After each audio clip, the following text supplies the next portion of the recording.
Good morning. These are your Nassau Guardian highlights for Monday, November 17th, 2025, brought to you by your Daily Bahamas headlines. Please remember to like and share our WhatsApp and YouTube channels as well as our Facebook page at your Daily Bahamas headlines. Headline story: Massive fire ravages Arawak. A devastating early morning blaze tore through 6 restaurants at Arawak Cay, destroying long-standing cultural landmarks and leaving nearly 100 people out of work. Fire crews received the call around 8:45 a.m. Sunday and arrived to find a 2-story wooden structure engulfed in flames, which rapidly spread to nearby stalls. The fire was not fully extinguished until around 11 a.m.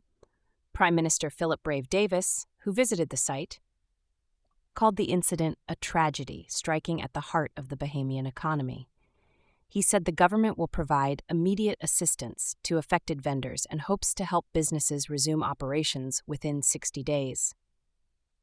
Long-established restaurants, including Goldie's Conch House, Red Snapper, On the Edge, South of Florida, Trudy's, and Brother Eddie's Kitchen, were destroyed or severely damaged.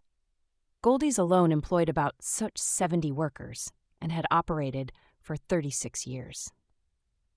Business owners estimate total structural losses exceeding $2 million, with no insurance coverage.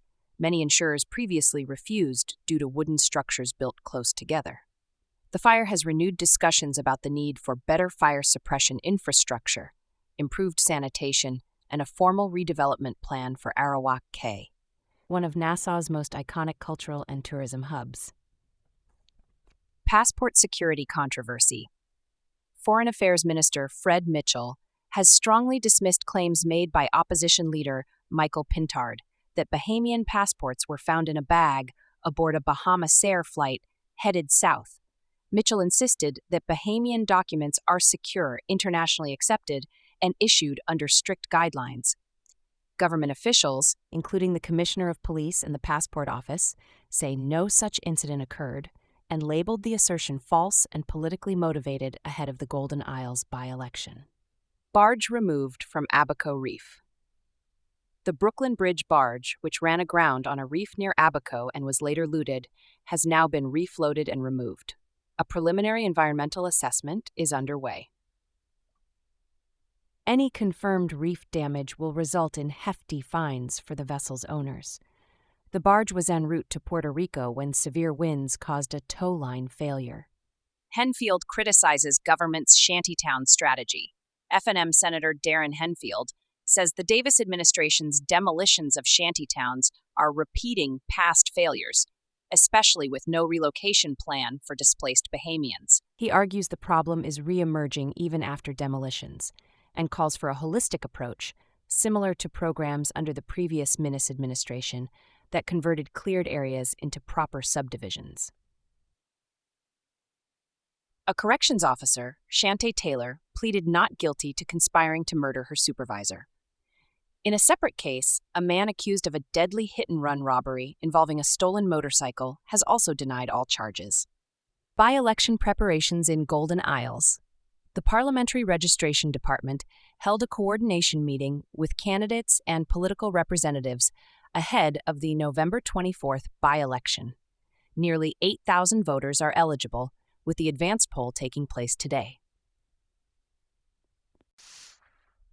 Diane Phillips and Associates strengthens editorial team.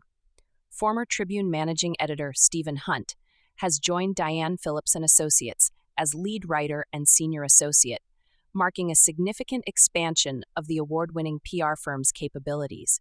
Simplified Lending backs Feeding Network's golf tournament. Simplified Lending has again signed on as a gold sponsor for the annual Fidelity Tee-Off for Hunger golf tournament, benefiting the Bahamas Feeding Network, which provides 16,000 meals per month. The event will be held at Royal Blue Golf Course at Baha Mar. Passport scam or political theater.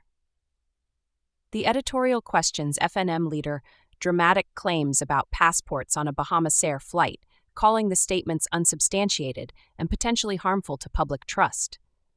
It urges the opposition to present evidence if it exists, or refrain from igniting public fear for political gain. 1.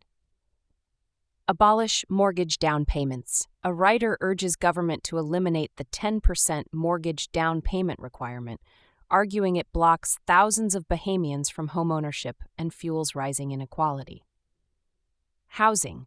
Two problems, one conversation.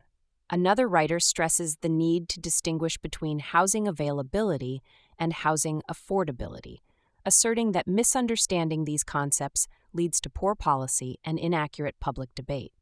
Haiti, community mourns after Hurricane Melissa. The town of Petit Gove held mass funerals after the Category 5 hurricane killed at least 43 people, many of them children. Food shortages, destroyed farmland, and emerging cholera cases are further worsening the humanitarian crisis. Syria, government detains officers over sectarian killings.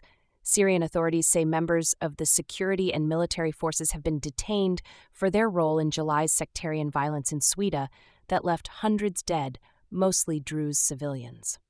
That concludes your Nassau Guardian News highlights for Monday, November 17th, 2025.